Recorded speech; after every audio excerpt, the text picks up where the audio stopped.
रयत शिक्षण संस्थेचे SHGM महाविद्यालय कोपरगाव, इयत्ता 12वी, विषय राज्यशास्त्र.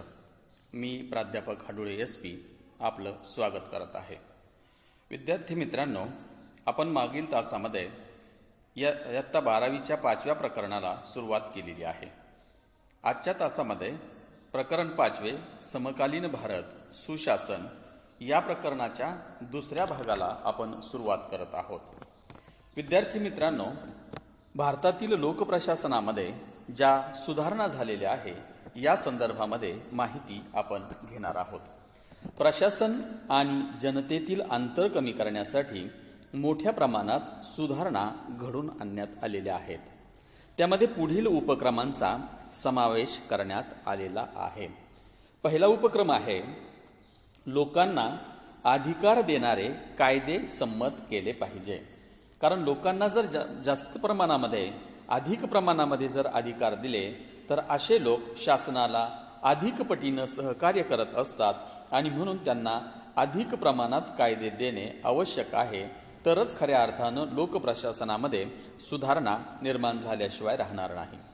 त्यानंतर दुसरा मुद्दा आहे की नागरिकांच्या तक्रारींचे निवारण करण्यासाठी नवीन संस्थात्मक यंत्रणा उभारणे आवश्यक आहे. अशा पद्धतीची यंत्रणा जर उभारली गेली तर लोकांच्या तक्रारींचे निवारण होईल, लोक समाधानी राहतील आणि शासनाला अधिक प्रमाणामध्ये सहकार्य करतील. या उलट जर लोकांच्या तक्रारींचे निवारण झाले नाही तर असे लोक शासनाबद्दल त्यांच्या मनामध्ये नाराजीची भावना निर्माण होते आणि शासनाला सहकार्य करण्यापेक्षा विरोधाची भूमिका ही लोकांच्या ठिकाणी दिसून येते. आणि म्हणून लोकशाही शासन पद्धतीमध्ये ज्या पद्धतीनं अधिकाधिक स्वरूपाचं कल्याण लोकांचं करणं अपेक्षित असतं, अशा पद्धतीचं कल्याण जे आहे ते तक्रारींचं निवारण झाल्यामुळं होईल आणि अधिक लोकांचा सहभाग हा लोकप्रशासनामध्ये निर्माण झाल्याशिवाय राहणार नाही. तिसरा मुद्दा आहे की नागरिकांना मिळणाऱ्या सेवांमध्ये सुधारणा झाली पाहिजे. त्यासाठी त्यांना पोहोचता येईल अशा ठिकाणी सरकारी कार्यालयांची स्थापना केली पाहिजे. कारण जर सेवांमध्ये सुधारणा झाली, अधिक कार्यक्षमपणे सेवा जर नागरिकांपर्यंत पोहोचविल्या गेल्या तर लोक शासनाबद्दल समाधानाची भावना त्या ठिकाणी व्यक्त करतील आणि म्हणून लोकांच्या ज्या तक्रारी आहे त्यांचं निवारण व्हावं, सेवांमध्ये सुधारणा व्हावी यासाठी स्थानिक पातळीवर अशा पद्धतीच्या कार्यालयांची स्थापना करणं अधिक आवश्यक आहे. त्याचबरोबर चौथा मुद्दा आहे की नोकरशाहीमुळे जो निर्माण होणारा विलंब आहे तो टाळण्यासाठी प्रक्रियांमध्ये सुलभता आणणं आवश्यक आहे. कारण नोकरशाहीमध्ये लाल फितीचा कारभार हा अधिक प्रमाणामध्ये दिसून येतो आणि म्हणून अशा पारंपरिक पद्धतीनं लाल फितीमध्ये किंवा दप्तर दिरंगाई निर्माण न होता लोकांना अधिक गतीनं सेवा मिळणं अपेक्षित आहे. त्यामुळे अशा पद्धतीचा विलंब टाळण्यासाठी काही प्रमाणामध्ये का होईना प्रक्रियेमध्ये सुलभता आणणं आवश्यक आहे. त्याचबरोबर पाचवा मुद्दा आहे की अंतर्गत बाबींमध्ये कार्यक्षमता वाढविण्यासाठी तंत्रज्ञानाचा वापर केला पाहिजे. पारंपरिक पद्धतीनं दप्तर दिरंगाईची जी भूमिका आहे किंवा पारंपरिक पद्धतीनं प्रशासकीय कामं जी आहे ती न होता आत्ताच्या माहिती आणि तंत्रज्ञानाच्या युगामुळे या तंत्रज्ञानाचा वापर करून अधिक गतीनं या सेवा लोकांपर्यंत पोहोचविणं आवश्यक आहे.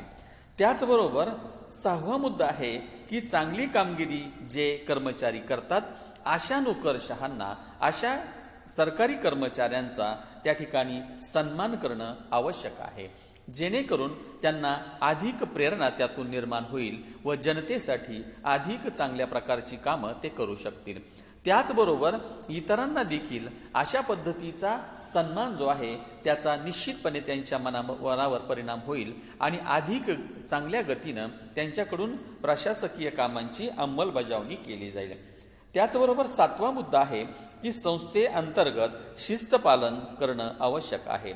जे कर्मचारी शिस्तीचं पालन करणार नाही अशा कर्मचाऱ्यांवर कारवाई करणं आणि शिस्तप्रिय कर्मचाऱ्यांना प्रोत्साहन देणं अशा पद्धतीच्या योजना राबविणं आवश्यक आहे. त्याचबरोबर नियमन आणि नियंत्रण करून सार्वजनिक उपक्रमांचं आयोजन करणं अपेक्षित आहे. अशा पद्धतीच्या या आयोजनाचा परिणाम हा निश्चितचपणे लोकप्रशासनामध्ये सुधारणा झाल्याशिवाय राहणार नाहीये आणि म्हणून अशा पद्धतीच्या सुधारणा या भारतामध्ये अलीकडच्या काळामध्ये लोकप्रशासनात झालेल्या आढळून येतात. यानंतरचा मुद्दा आहे की भारतातील प्रशासकीय सुधारणा. जागतिकीकरणाच्या प्रक्रियेनंतर लोकप्रशासनाची जागा ही सुशासनाने घेतलेली दिसून येते. भारतामध्ये याच दरम्यान प्रशासनात सुधारणा घडून आणण्यासाठी काही संस्था व कायदे करण्यात आलेली आहे. त्यांची माहिती आपण आता घेणार आहोत. यातील पहिला मुद्दा आहे तो म्हणजे लोकपाल आणि लोक आयुक्त. वास्तविक पाहता ही आधुनिक संकल्पना म्हणून ओळखली जाते. म्हणजेच लोकपाल आणि लोक आयुक्त अशा प्रकारच्या अधिकाऱ्यांची नेमणूक करणं ही आधुनिक संकल्पना आहे. लोकपाल ही संकल्पना स्वीडन या देशाकडून घेण्यात आलेली आहे. स्वीडनमध्ये अशा पद्धतीचं जे कार्यालय आहे ते स्थापन करण्यात आलेले आहे. या कार्यालयामार्फत शासकीय अधिकाऱ्यांच्या विरोधात भ्रष्टाचाराशी संबंधित तक्रारींची चौकशी करता येते आणि त्यांचे निवारण करण्याचे कार्य या कार्यालयामध्ये स्वीडनमध्ये केले जाते. त्याच पद्धतीनं भारतामध्ये द लोकपाल अँड लोक आयुक्त ऍक्ट 2013 हा कायदा 17 जानेवारी 2014 मध्ये लागू करण्यात आला.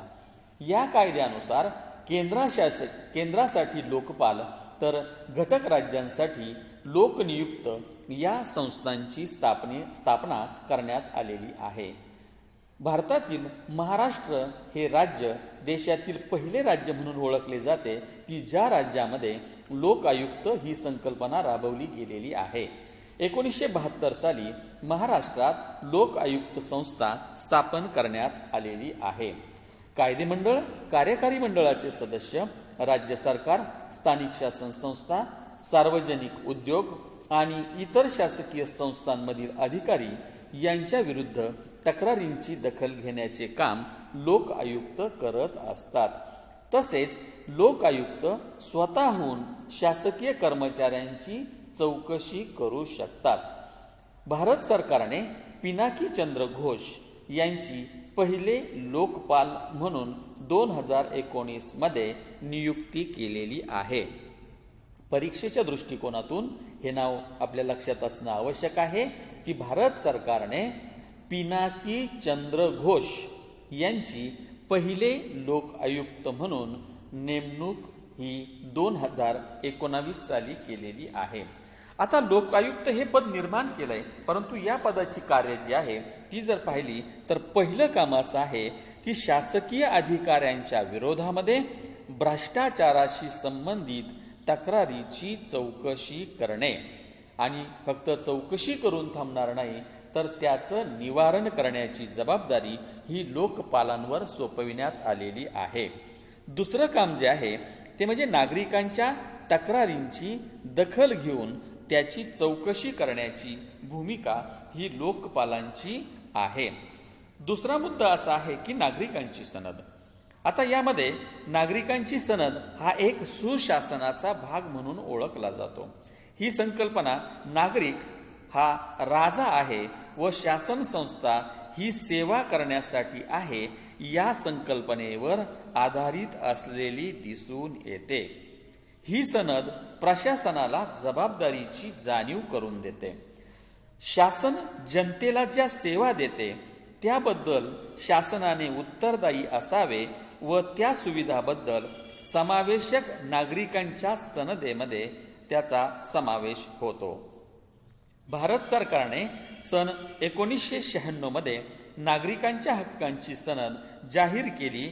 यामागे शासन संस्था ही नागरिकांची सेवा देणारी आहे हे स्पष्ट करणे हा उद्देश होता. या नागरिकांच्या सनदेमध्ये या ठिकाणी स्लाइडच्या साह्यानं आपल्या पुस्तकामध्ये जी नागरिकांची सनद दिलेली आहे त्याची माहिती आपल्याला घेता येईल. दिलेल्या सेवांची गुणवत्ता ठरविलेल्या दर्जाप्रमाणे नसेल तर अशा संस्थांना जबाबदार धरले जाते आणि म्हणून अशा पद्धतीनं भारतामध्ये या नागरिकांची सनद जी आहे ती निर्माण करण्यात आलेली आहे. यानंतरचा तिसरा मुद्दा आहे तो म्हणजे ई प्रशासन किंवा ई गव्हर्नन्स त्याला असे म्हणतात. माहिती व तंत्रज्ञान क्षेत्रातील क्रांतीमुळे प्रशासन व्यवस्था आधुनिक व कार्यक्षम झालेली दिसून येते. प्रशासनाला एका वेगळ्या उंचीवर नेण्याचे सामर्थ्य हे निश्चितचपणे तंत्रज्ञानामध्ये आहे. ई प्रशासनाला जनतेच्या जवळ आणलेले आहे. त्यामुळे असं म्हटलं जातं की ई प्रशासनामुळे लोकांच्या मनामध्ये प्रशासनाविषयी आपुलकीची भावना, जवळीकतेची भावना ही निश्चितचपणे निर्माण होत आहे. गेल्या काही दशकांमध्ये प्रशासन हे अधिकाधिक गुंतागुंतीचे आणि वैविध्यपूर्ण झालेले दिसून येत आहे. नागरिकांच्या शासनाकडून अपेक्षा या वाढत आहे. माहिती तंत्रज्ञानाच्या क्रांतीमुळे माहिती साठविणे व तिच्यावर प्रक्रिया करणे, माहिती अति जलद गतीने पाठविणे सोपे झालेले आहे. भौगोलिक आणि लोकसंख्येच्या दृष्टीने शासनाची व्याप्ती वाढण्यासही सहाय्य झालेले आहे. भारत सरकारने 2004 मध्ये ई प्रशासन किंवा ई धोरण जाहीर केले. त्यानुसार प्रशासकीय कार्यात गुणवत्तापूर्ण सुधारणा करणे अपेक्षित होते. भारतामध्ये ई प्रशासनाची सुरुवात शासकीय विभागांच्या संगणकीकरणापासून झालेली आहे. म्हणजेच आज आपण पाहू शकतो की शासनाच्या सर्व विभागांमध्ये पेपरलेस वर्क हे केलं जातंय आणि म्हणून संगणकीकृत कामांना सुरुवात झालेली आपल्याला दिसून येते. गेल्या काही वर्षामध्ये राज्य शासन आणि केंद्र शासन यांनी ई प्रशासन संदर्भात अनेक पुढाकार घेतलेले आहेत. आज बघतो आपण की जन्माचा दाखला असेल, जातीचे प्रमाणपत्र, पॅन कार्ड, पासपोर्ट, विविध फॉर्म भरणे ही कामे ऑनलाईन पद्धतीने केली जात आहे. आता ई प्रशासनाचे जे उद्दिष्ट आहे साधारणपणे 3 उद्दिष्ट समोर ठेवलेली आहे. पहिलं उद्दिष्ट असं आहे की सार्वजनिक सुविधा नागरिकांच्या जवळ घेऊन जाणे. दुसरं उद्दिष्ट आहे की देशभर पायाभूत सुविधा उभारून सोयी सुविधा ग्रामीण भागापर्यंत पोहोचविणे. आणि तिसरं उद्दिष्ट आहे की मोठ्या प्रमाणावर नोंदींचे डिजिटलायझेशन करून खात्रीशीर पद्धतीने नोंदी करून उपलब्ध करून देणे आवश्यक आहे.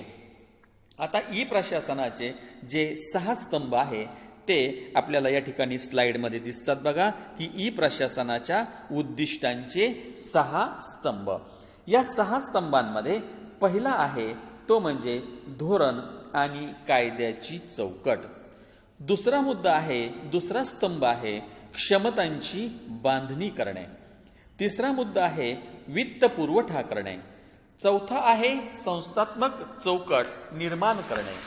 5वा आहे ई प्रशासनाची एकत्रित पायाभूत सुविधा राज्यव्यापी अशा पद्धतीचा प्रकल्प, समान असा प्रकल्प उभारणे अपेक्षित आहे. आता ई प्रशासनाचे जे फायदे आहेत ते आपण या ठिकाणी पाहणार आहोत. पहिला फायदा आहे की ई प्रशासनामुळे माहितीची मागणी राहत असलेल्या ठिकाणाहून आपल्याला करता येते. दुसरा फायदा आहे की माहिती साठविणे, परत मिळविणे, जलद गतीने पाठविणे आज शक्य झालेले आहे.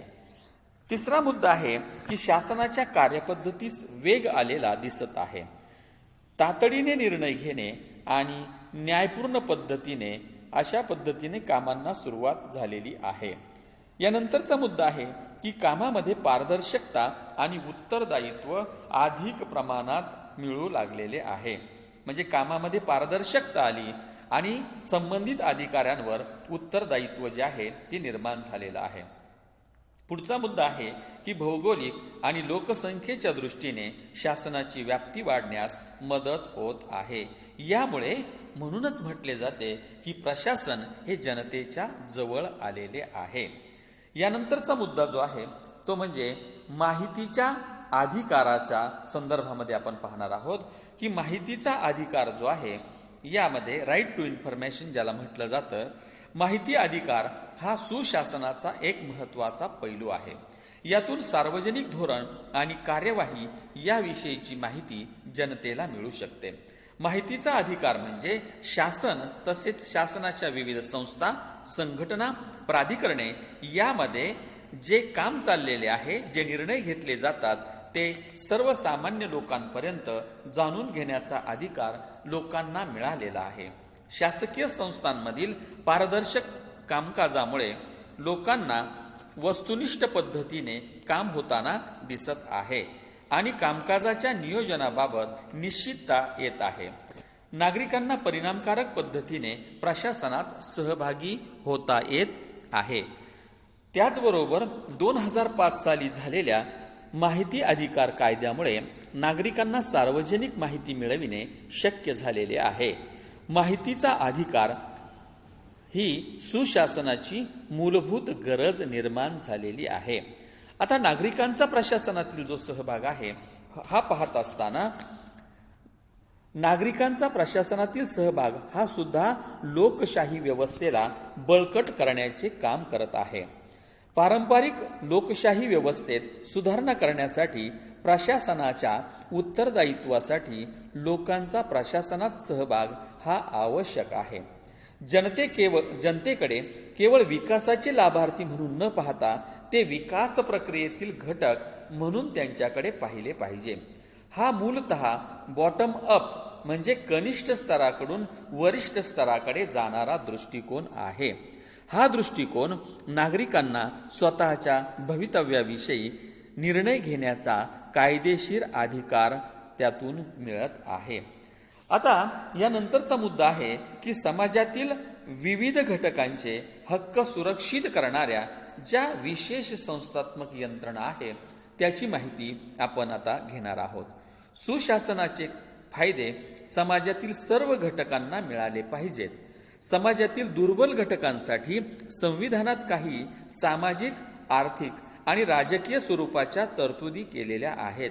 परंतु तरीही शासनाने विविध आयोग स्थापन करून या घटकांचे हक्क आणि अधिकार यांची जपवणूक करण्याचा प्रयत्न केलेला आहे. यातील काही आयोगांची माहिती खालीलप्रमाणे देता येईल. यातील पहिला आयोग आहे तो म्हणजे राष्ट्रीय अनुसूचित जातीचा आयोग. हा आयोग अनुसूचित जातीसाठीच्या संविधानिक म्हणजेच घटनात्मक संरक्षक उपाययोजनांच्या संदर्भात काम करताना दिसून येतो. अनुसूचित जातींना अधिकारांपासून वंचित ठेवले असेल तर अशा प्रकरणांची चौकशी राष्ट्रीय अनुसूचित जातीच्या आयोगाकडून केली जाते. यानंतरचा दुसरा आयोग आहे तो म्हणजे राष्ट्रीय मानवाधिकार आयोग. हा आयोग संविधानाने हमी दिलेल्या जीविताचा हक्क, स्वातंत्र्याचा हक्क, समता आणि प्रतिष्ठेच्या अधिकारांचे रक्षण करतो. यानंतर राष्ट्रीय महिला आयोग. या आयोगाची स्थापना महिलांच्या तक्रारींचे निवारण करण्यासाठी केलेली आहे. सामाजिक आणि आर्थिक विकासास चालना देऊन महिलांची प्रगती करण्यासाठी राष्ट्रीय महिला आयोग महत्त्वपूर्ण भूमिका पार पाडत आहे. यानंतर पुढचा आयोग आहे तो म्हणजे राष्ट्रीय बालहक्क संरक्षण आयोग. या आयोगामार्फत देशभरातील बालकांच्या हक्कांचे रक्षण केले जाते. बाल हक्कांना प्रोत्साहन देणे आणि त्यांचा बचाव करण्यासाठी या आयोगाकडून महत्त्वाची भूमिका पार पाडली जात आहे. तसेच बालकांना कुपोषण आणि बालमजूर अशा पद्धतीच्या समस्येपासून दूर ठेवून त्यांना सक्षम आणि सुदृढ अशा पद्धतीचे नागरिक निर्माण करण्यासाठी या आयोगाचे काम हे महत्त्वाचे ओळखले जाते. यानंतरचा पुढचा आयोग आहे तो म्हणजे राष्ट्रीय मागासवर्गीय आयोग. सामाजिक आणि आर्थिकदृष्ट्या मागासवर्गांच्या कल्याणासाठी हा आयोग काम करतो आणि मागासवर्गीयांचे प्रश्न सोडविण्यासाठी महत्त्वाची भूमिका पार पाडत आहे. यानंतरचा आयोग आहे तो म्हणजे राष्ट्रीय अल्पसंख्याक आयोग. या आयोगानुसार मुस्लिम, शीख, ख्रिश्चन, बौद्ध, पारशी व जैन यांना अल्पसंख्याक गट म्हणून मान्यता मिळाली आहे. अल्पसंख्याक समाजाचे संरक्षण करणे, त्यासाठी संसदेने, राज्यांच्या विधिमंडळाने संमत केलेले कायदे व संविधानाने दिलेल्या ज्या त्यांच्या सूचना असतील त्याविषयक तरतुदी या कार्यावर हा आयोग भर देताना दिसून येतो. राष्ट्रीय अल्पसंख्याक आयोगाचे जे अध्यक्ष असतात ते सुद्धा अल्पसंख्याक समाजातीलच असलेले दिसून येतात. आणि शेवटचा आयोग आहे तो म्हणजे राष्ट्रीय ग्राहक वाद निवारण आयोग. हा आयोग ग्राहकांच्या वादांचे निवारण करतो. भारतातील सुशासनाची संकल्पना अतिशय व्यापक तसेच संविधानातील तरतुदीनुसार राबविण्यात आलेली आहे. नागरिक केंद्रित शासन आणि लोकाभिमुख दृष्टिकोन हा सुशासनाचा गाभा म्हणून ओळखला जात आहे. याद्वारे आपल्याला एक सक्षम, आधुनिक व लोकाभिमुख शासनाची निर्मिती करणे शक्य होईल. या ठिकाणी आपण थांबणार आहोत. आपलं 5वं प्रकरण या ठिकाणी पूर्ण झालेलं आहे. धन्यवाद.